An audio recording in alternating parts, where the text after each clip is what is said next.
أعوذ بالله من الشيطان الرجيم بسم الله الرحمن الرحيم الحمد لله رب العالمين الرحمن الرحيم مالك يوم الدين إياك نعبد وإياك نستعين اهدنا الصراط المستقيم صراط الذين أنعمت عليهم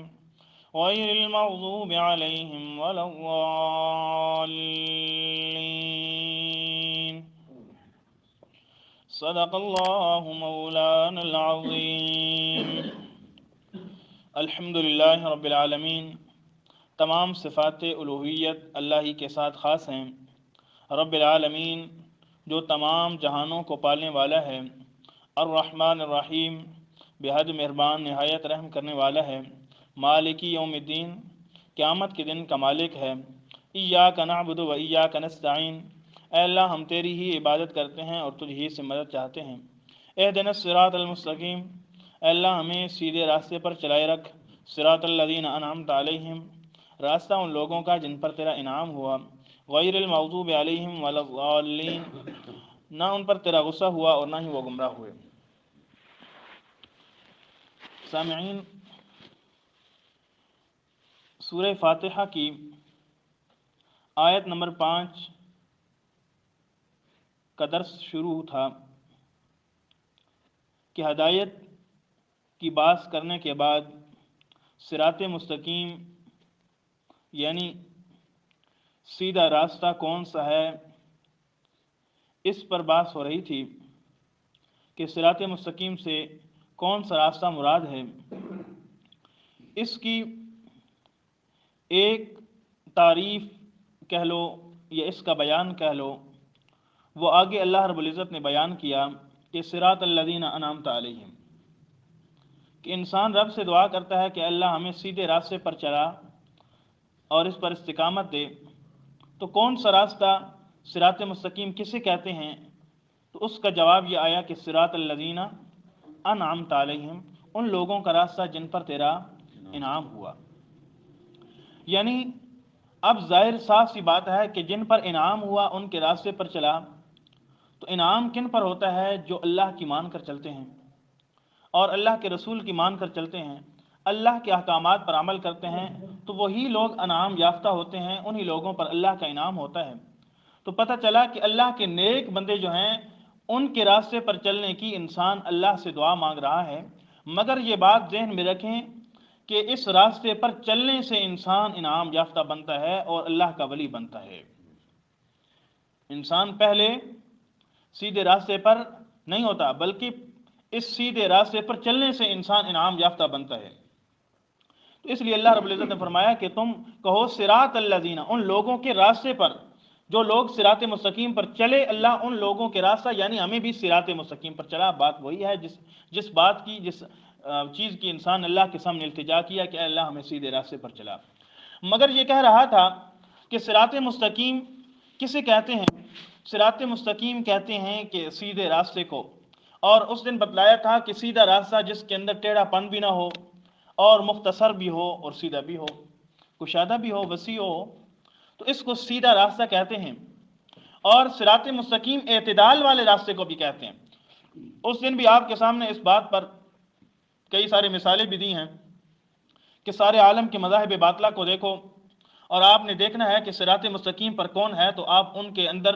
دو باتوں کو تلاش کرو کہ کسی کے اندر افراد پایا جائے گا، کسی کے اندر تفرید پائی جائے گی۔ افراط و تفرید کے درمیان جو راستہ ہے وہ صراط مستقیم ہے، افراط و تفرید والا راستہ صراط مستقیم نہیں ہے۔ تو پتہ چلا صراط مستقیم اعتدال والا درمیانی راستہ کو بھی کہتے ہیں۔ اسی طریقے سے قرآن مقدس نے کئی سارے احکامات کو بیان کیا اور فرمایا کہ اللہ کے حکموں پر عمل کرو، یہ بھی سیدھا راستہ ہے۔ اور بھی کئی ساری باتیں آپ کو بتلائی تھیں کہ اللہ کی عبادت کرنا بھی کیا ہے؟ سیدھا راستہ ہے۔ 8ویں پارے کے اندر 5ویں رکوع کے اندر میرے خیال میں اللہ رب العزت نے کئی ساری باتیں ارشاد فرمائی ہیں، اور ان سے انسان کی ساری زندگی کی جو باتیں ہیں اور مسائل ہیں انسان کے سامنے بیان کر دیے کہ انسان یہ موٹی موٹی چیزیں ہیں، ان کے اوپر تو نے عمل کرنا ہے اور یہی صراط مستقیم ہے۔ 150 آیت نمبر ہے، 8واں پارہ ہے، سورہ انعام ہے، رکوع سے شروع ہو رہا ہے۔ فرمایا قل تعالوا اتل ما حرم ربکم علیکم، قل تعالوا اللہ رب العزت فرماتے ہیں میرا محبوب پیغمبر تعالو، ان کو بلاؤ نا، کہ ان کو کہو کہ تم آؤ، اتلو ما حرم ربکم علیکم، میں تمہارے اوپر تلاوت کروں نا وہ ساری کی ساری باتیں، وہ ساری کی ساری چیزیں جو حرام کی ہیں علیکم تم پر، ربکم تمہارے رب نے۔ فرمایا اللہ کا پیغمبر بھی قرآن پڑھ کر سناتا ہے لوگوں کو تبلیغ اور واعظ کے لیے، اے لوگوں تمہیں بھی یہی بات کا، اسی بات کا حکم دیا گیا، جب بھی واعظ کرو، جب بھی کسی بات کو بیان کرو تو قرآن مقدس سے بیان کرو۔ یہ اللہ کا بہت بڑا فضل اور انعام ہوتا ہے کہ انسان ہر مسئلے کو حل کرے تب بھی قرآن سے، اور بیان کرے تب بھی قرآن سے۔ اللہ کا رسول اللہ کا حکم بجا لاتے ہوئے لوگوں کو اعلان کرتے ہوئے فرماتے ہیں اتلو ما حرم، آؤ میرے پاس میں تمہارے اوپر بیان کروں، تلاوت کروں، ما حرم وہ ساری کی ساری چیزیں، حرم جو حرام کی ہیں، ربکم تمہارے رب نے، علیکم تم پر۔ سب سے پہلی چیز فرمایا اللہ تشرکو بہ شیئا، بہت سارے احکامات کو اللہ نے ذکر کیا، لیکن اللہ اس بات کو سامنے بیان کرنے کا مقصد کیا ہے کہ تو نے سب سے پہلے اس بات کی نفی کر دے کہ اللہ کے ساتھ شرک نہ کرنا، یہ بات بھی تمہارے اوپر حرام کر دی گئی ہے۔ فرمایا وہ لوگوں تمہارے اخلاق اچھے ہوں، تمہارا کردار اچھا ہو، تمہارے معاملات اچھے ہوں، تمہارے گھر کے اندر والدین کے ساتھ سلوک اچھا ہو، سارے کے سارے کام، سارے کے سارے معاملات، سارے کے سارے اعمال صحیح ہونے کے باوجود اگر تم رب کے ساتھ کسی کو شریک کرتے ہو تو ان سارے کاموں کا کوئی فائدہ نہیں ہے۔ سارے احکام بعد میں ذکر کیے، اس کے بعد آئیں گے، لیکن سب سے پہلے کیا ذکر کیا؟ اللہ تشرکو بہ شیئا، اللہ کے ساتھ کسی کو شریک ہو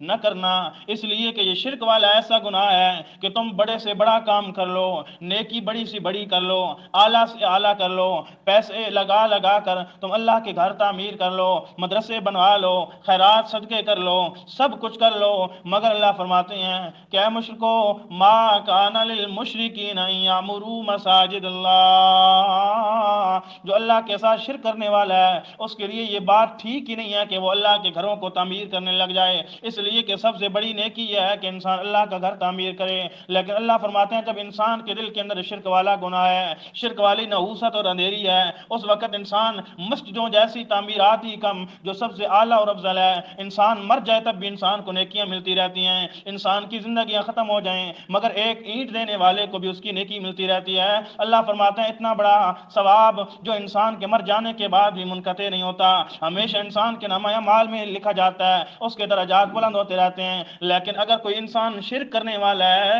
فرمایا ایسا بھی کوئی کام کرے تو تب بھی اس کا قبول ہو نہیں کیا جاتا۔ اس لیے اللہ رب العزت نے سب سے پہلے شرک کی نفی کیا ہے، اور آگے فرمایا وَبِالْوَالِدَيْنِ إِحْسَانًا، وَبِالْوَالِدَيْنِ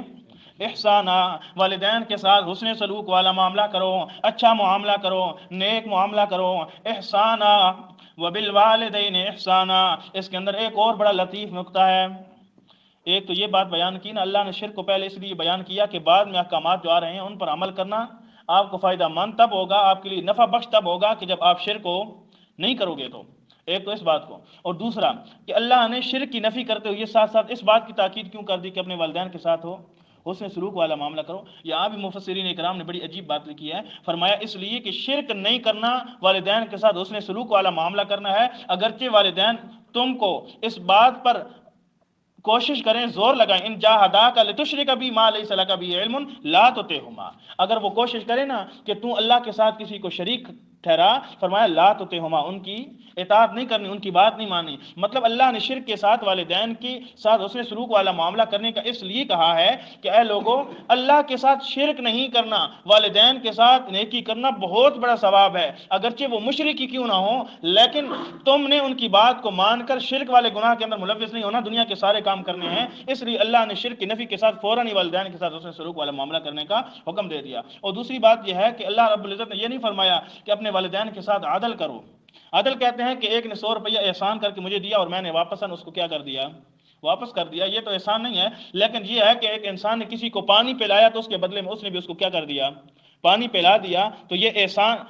عدل ہو گیا۔ کیا ہو گیا؟ عدل ہو گیا، برابری ہو گئی، کیونکہ ایک آدمی نے پانی پلایا تم نے بھی اس کو کیا کر دیا؟ پانی پلا دیا۔ اللہ رب العزت نے والدین کے ساتھ عدل کا حکم نہیں دیا بلکہ احسان کا حکم دیا۔ احسان کا مطلب یہ ہے کہ ایک آدمی تم سے نیکی کرے تم اس سے بڑھ کر نیکی کرو،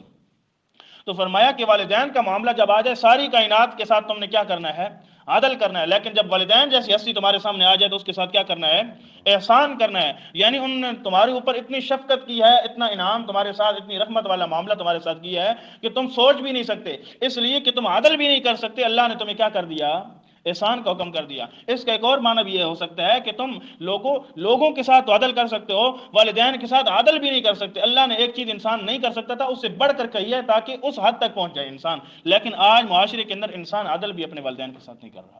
جیسا کہ والدین کے ساتھ عدل کرنے کا حق ہے نا، وہ نہیں کر سکتا۔ ایک واقعہ کتابوں کے اندر لکھا ہے کہ ایک آدمی نے حج کا ارادہ کیا تو اس کی بوڑھی ماں نے اپنے بیٹے کو دیکھا کہ بیٹا حج کے لیے سفر کر رہا ہے، تیاری کر رہا ہے۔ ماں نے پوچھا یا بنیا لیما تذهب، کہاں تو جاتا ہے؟ اس نے کہا ارید الحج، میں حج کا ارادہ کرتا ہوں۔ ماں نے کہا تجھے دیکھ کر میرا بھی جی چاہتا ہے کہ میں کہاں چلی جاؤں؟ حج کے لیے چلی جاؤں، لیکن ماں کی حالت یہ ہے کہ ماں نہ اٹھ سکتی ہے، نہ بیٹھ سکتی ہے، نہ چل سکتی ہے، نہ پھر سکتی ہے، بالکل لاغر کمزور نحیف چرپائی پر پڑی ہے۔ لیکن اس کے دل کے اندر خیال آیا، ارادہ آیا، یہ امنگ پیدا ہوئی کہ میں بھی اللہ کے گھر کی زیارت کروں۔ بیٹا پہلے سوچنے لگ گیا، پھر سوچ کے بعد کہنے لگا ٹھیک ہے اماں جی تجھے بھی ساتھ ہو لے کر جاؤں گا۔ بیٹے نے ماں کو ساتھ لیا۔ جب وہاں گئے، کیونکہ اس لیے ماں تو چل پھر سکتی نہیں تھی، تو اس نے اپنے کندھوں پر بٹھا کر اپنے ماں کو طواف کرایا۔ سارا حج مکمل ہو گیا، گھر آ گئے واپس۔ اسی طریقے سے دوسرے سال پھر بیٹے نے حج کا ارادہ کیا، تیسرے سال، چوتھے سال، حتیٰ کہ 7 سال لگاتار بیٹے نے حج کا ارادہ کیا۔ ماں نے دیکھا اور ماں نے بھی ساتھ کس کا ارادہ کیا؟ حج کا ارادہ کیا، اور بیٹے نے اپنی والدہ کو سارے حج اپنی کندھوں پر بٹھا کر کیے۔ اور جب 7واں حج مکمل کر کے بیٹھا نا تو دل کے اندر یہ بات آئی، خیال آیا کہ شاید میں نے اپنی والدہ کے احسان کا اور اس کے جتنے بھی انہوں نے میرے ساتھ خدمت کی ہے میرے بچپن کے اندر، میں نے اپنی والدہ کا حق ادا کر دیا ہے۔ تو ساتھ ہی کوئی عالم بیٹھا تھا، اس کے دل کے اندر خیال آیا کہ میں اس سے مسئلہ پوچھ لوں کہ کیا میں نے والدہ کا حق ادا کر دیا یا نہیں کیا۔ تو وہ اس کے پاس چلا گیا تو اس کو کہا کہ اس طریقے سے میں نے اپنی والدہ کو 7 حج کرائے ہیں، اور 7 حج اس طریقے سے کرائے ہیں کہ میری والدہ چل نہیں سکتی تھی، میں نے سارے ارکان جو حجوں کے تھے میں نے اپنے کندھوں پر بٹھا کر کیے ہیں، کیا میں نے اپنی والدہ کا حق ادا کر دیا ہے؟ اس مولوی صاحب نے جواب دیا کہ آپ نے تو اس درد اور اس تکلیف کا بھی ابھی تک حق ادا نہیں کیا، جو تکلیف تو نے اپنی ماں کے پیٹ کے اندر رہ کر جتنے ماہ تو رہا تھا، اس ماہ تو دور کی بات، دن تو دور کی بات، فرمایا اس ایک سیکنڈ کے اندر، ایک لمحے کے اندر جو تیری حرکت کی وجہ سے ماں کو تکلیف ہوتی تھی، اس حرکت کی تکلیف جو ماں کو ہوئی تھی اور تیری ماں نے اس وقت برداشت کی تھی، اس تکلیف کا بھی تو نے ابھی تک حق ادا نہیں کیا۔ اس لیے والدین کا بہت زیادہ حق ہے۔ اللہ رب العزت نے اس لیے فرمایا اما یبلغن عندک الکبر احدہما، دنیا کے اندر تو وہ پھرتے چلتے رہتے ہیں، لیکن جب وہ بوڑھے ہو جائیں نا، اما یبلغن عندک الکبر احدہما او کلاہما، وہ دونوں یا ان دونوں میں سے ایک جب بڑھاپے میں پہنچ جائے نا، فرمایا لا تقل لہما اف ولا تنہرہما، ان کو جھڑکنا بھی نہیں ہے اور ان کو یہ بھی نہیں کہنا کہ تم آپ نے یہ کام کیوں کیا، یہ کیوں نہیں کیا، اس لیے کہ تم جب بچپن کے اندر تھا اور تم کتنی شرارتیں کیا کرتا تھا اور تو کتنے نقصان کر دیا کرتا تھا، تیرے نقصان پر بھی وہ خوش ہوا کرتے تھے، تیرے نقصان پر بھی وہ تجھے داد دیا کرتے تھے۔ اس لیے اللہ رب العزت نے 15ویں پارے سورہ بنی اسرائیل کی 3ری رکوع کے شروع میں اللہ رب العزت نے فرمایا وَقَضَىٰ رَبُّكَ أَلَّا تَعْبُدُوا إِلَّا إِيَّاهُ وَبِالْوَالِدَيْنِ إِحْسَانًا، اپنے حق کے ساتھ والدین کا حق ذکر کیا کہ لوگوں جس طریقے سے میری عبادت کرنا تمہارے اوپر لازم ہے، اسی طریقے سے والدین کے ساتھ اس نے سلوک کرنا بھی تم پر لازم ہے۔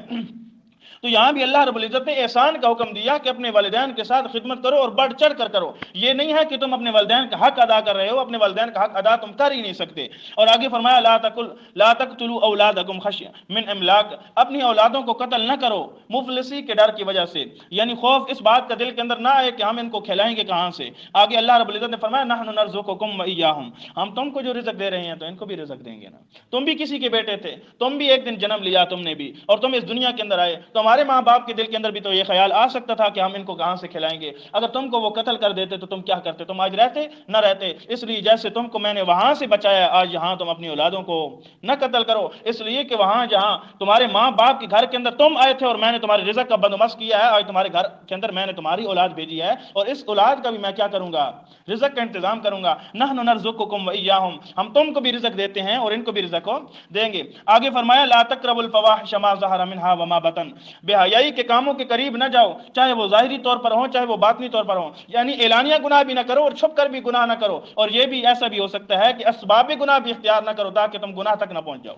جیسے کہ انسان زنا سے پہلے بد نظری کرتا ہے، خیالات دل کے اندر لاتا ہے، ان کے اوپر عزم مسمع کرتا ہے، تو فرمایا یہ کام جو باطنی ہے یعنی وساوس کا آنا اور بد نظری کا کرنا کہ کوئی بھی نہیں دیکھ رہا ہے، یعنی انسان اس طریقے سے جو اسباب گناہ ہیں ان کو بھی اختیار نہ کرے، ایسا نہ ہو کہ انسان گناہ تک پہنچ جائے۔ اس لیے فرمایا کہ تم بے حیائی کے کاموں کے قریب نہ جاؤ۔ آگے فرمایا لا تقتلوا النفس التي حرم اللہ الا بالحق، نہ تم کسی نفس کو قتل کرو مگر اس کو جس کو اللہ نے حرام کیا ہے، الا بالحق، مگر حق کے والا۔ حق والے تین ہی ایسے لوگ ہیں جن کو قتل کیا جا سکتا ہے، ایک وہ آدمی کہ جو مرتد عن الاسلام ہو جائے، یعنی اسلام کو چھوڑ دے، اسلام کا انکار کر دے، تو وہ انسان واجب القتل ہو جاتا ہے، اس کو مرتد کہا جاتا ہے۔ دوسرا وہ جو شادی شدہ زانی ہو تو اس کو قتل کر دیا جاتا ہے، اور تیسرا وہ جس نے ایک آدمی کو قتل کر دیا تو اس کے قتل کے بدلے میں اس کو بھی قتل کیا جاتا ہے۔ یہ اسلام کے اندر تین ایسے قتل ہیں کہ جو حق والے ہیں، اس کے علاوہ نہیں۔ آج انسان غیرت کے اندر تو قتل کر دیتے ہیں، کہتے ہیں کہ یار اس نے ہماری عزت کے اندر ہاتھ ڈالا ہے، لیکن یہ اللہ کے ہاں مجرم ضرور ہو گے۔ یہ بات ذہن کے اندر رکھنا۔ آج ہمارے معاشرے کے اندر کہتے ہیں جی کیا کریں، یہ غیرت کے اندر جذبے اور جوش کے اندر آ گئے تھے، یہ ساری باتیں ٹھیک ہیں، لیکن قرآن مقدس نے کتنے قتلوں کو حق سمجھایا ہے؟ تین قتلوں کو، ایک اسلام کو چھوڑ جانے والا، ایک شادی شدہ زنا کرنے والا، اور تیسرا کسی کو قتل کرے تو اس کے بدلے میں اس کو قتل کیا جائے گا۔ لیکن یہ بھی کام تب ہوں گے جب اسلامی حکومت ہوگی۔ اسلامی حکومت نہیں ہے تو انسان کے اپنے اختیار میں نہیں ہے۔ اور آگے فرمایا ذالکم وصاکم بہ لعلکم تعقلون، یہ اللہ تمہیں حکم دیتا ہے تاکہ تم سمجھ جاؤ، عقل رکھو۔ اور آگے بھی اللہ رب العزت نے ساری باتوں کو بیان کیا، میں ترجمہ کرتا ہوں۔ ولا تقربوا مال الیتیم، یتیم کے مال کے قریب نہ جاؤ، الا باللتی ہی احسن، مگر اس طریقے کے ساتھ جو اچھا ہے، حتی یبلغ اشدہ، یہاں تک کہ وہ یتیم جوانی تک پہنچ جائے تو اس کے حوالے کر دو۔ یعنی اس کا مطلب یہ نہیں ہے کہ کسی اچھے طریقے سے یتیم کا مال کھا سکتے ہو، مطلب یہ ہے کہ ایک یتیم ہے، اس کا کوئی وارث نہیں، اگر کوئی اس کا ولی بننا چاہتا ہے تو اس کے مال کو اپنے مال کے ساتھ اس طریقے سے ایسے راستے سے انسان شامل کرے اور اس کے اندر ایسا تصرف کرے، اس کے اندر ایسا کام کرے جو اچھا ہو، یعنی اس کو نقصان ہو نہ ہو، اور اس کا مال اپنے مال کے ساتھ مل نہ جائے، یعنی اس کے مال کو ختم نہ کرنے کا ارادہ ہو، اس کے مال کھانے کا ارادہ نہ ہو، اچھے طریقے سے اس کا مال اپنے مال کے ساتھ ملا کر اس کو بھی فائدہ پہنچے، اس کا مال بھی بچ جائے، یہ طریقہ ہے اس کے مال کو انسان کے استعمال کرنے کا۔ فرمایا وَأَوْفُوا الْكَيْلَ وَالْمِيزَانَ بِالْقِسْطِ، اور اپنے ماپ اور تول کو برابری کے ساتھ، انصاف کے ساتھ پورا کرو۔ لا نکلف نفسا الا وسعها، اللہ فرماتے ہیں لوگوں سوچو تو صحیح نا، یہ جو ساری باتیں میں کہہ رہا ہوں کیا تم اس پر عمل نہیں کر سکتے؟ لا نکلف نفسا الا وسعها، میں نے تو کسی نفس کو اس کی طاقت سے زیادہ مکلف ہو نہیں بنایا، یعنی یہ جو کام ہے تمہاری طاقت کے اندر ہے، تم سمجھتے ہو سوچتے ہو ان کو کر سکتے ہو، لیکن نہ کرو تو یہ اللہ کے حکموں کی خلاف ورزی ہے۔ وَإِذَا قُلْتُمْ فَاعْدِلُوا وَلَوْ كَانَ ذَا قُرْبَىٰ، فرمایا جب تم کوئی بات منہ سے کہو، کسی کے حق کے اندر گواہی دینے کی بات آ جائے، فرمایا فَاعْدِلُوا، کیا کرو؟ عدل کرو، انصاف کرو، وَلَوْ كَانَ ذَا قُرْبَىٰ، اگرچہ قریبی ہی رشتہ دار کیوں نہ ہو، تمہارے حق کہنے کی وجہ سے اگر اس کو تکلیف ہوتی ہے تو بے شک ہو، کیوں؟ اس لیے کہ تم نے حق کہنا ہے، قریبی رشتہ دار کا خیال ہو، حق کو چھوڑنا یہ گوارا نہیں ہے، اگرچہ قریبی رشتہ دار ہو سامنے کیوں نہ آ جائے۔ فرمایا وَبِعَهْدِ اللَّهِ أَوْفُوا، اللہ کے ان وعدوں کو کیا کرو؟ پورا کرو۔ ذَلِكُمْ وَصَّاكُمْ بِهِ لَعَلَّكُمْ تَذَكَّرُونَ، اللہ فرماتے ہیں اس کا حکم دیتا ہوں تاکہ تم نصیحت حاصل کرو۔ یہ سارے کے سارے احکامات بیان کرنے کے بعد اللہ رب العزت آخر میں اعلان کیا ان ھذا صراطی مستقیما، ان ھذا صراطی مستقیما، اے لوگو بے شک یہی میرا راستہ ہے، اور راستہ بھی کیسا ہے؟ مستقیما، سیدھا راستہ ہے۔ فاتبعوا، تمہارے ذمہ کیا ہے؟ اتباع کرنا، اس کی پیروی کرنا، یہ جو احکام بیان کیے گئے ہیں ان کو تم نے عمل کرنا ہے۔ ولا تتبعوا السبل فتفرق بكم عن سبيلي، فرمایا اگر تم اس راستے کو چھوڑو گے نا، فتفرق بكم، پھر وہ راستہ جو اس کے علاوہ ہوگا تمہیں جدا جدا کر دے گا اور ہٹا دے گا عن سبيلي، میرے اس راستے سے، یعنی قرآن والے راستے سے ہٹا دے گا۔ ذالکم وصاکم به لعلکم تتقون، اللہ فرماتے ہیں ان تمام کاموں کا تم کو حکم دیتا ہوں تاکہ تم اللہ سے ڈرنے والے بن جاؤ۔ تو خلاصہ کلام یہ نکلا کہ اللہ کا قرآن بھی اس بات کی دعوت دیتا ہے کہ لوگوں میرے اعمال اور میرے احکام پر اور میرے حکموں پر تم عمل کرو۔ ان ھذا صراطی مستقیما، اس پر عمل کرنے والا بھی انسان کس راستے پر ہوگا؟ سیدھے راستے پر ہوگا، اور جس سے جو ہٹ جائے گا اور دنیا کی کتابوں اور مولویوں پیروں کی جھوٹی کہانیوں کے پیچھے چلا جائے گا تو فتفرق به عن سبیلی، اللہ فرماتے ہیں کہ پھر اس راستے سے بھی وہ راستے اور وہ کتابیں ہٹا دیں گی۔ اس لیے اللہ رب العزت ہم سب کو صراط مستقیم پر چلنے اور اس پر استقامت رکھنے کی توفیق عطا فرمائے۔ اعوذ باللہ من الشیطان الرجیم، بسم اللہ الرحمن الرحیم، الحمد للہ رب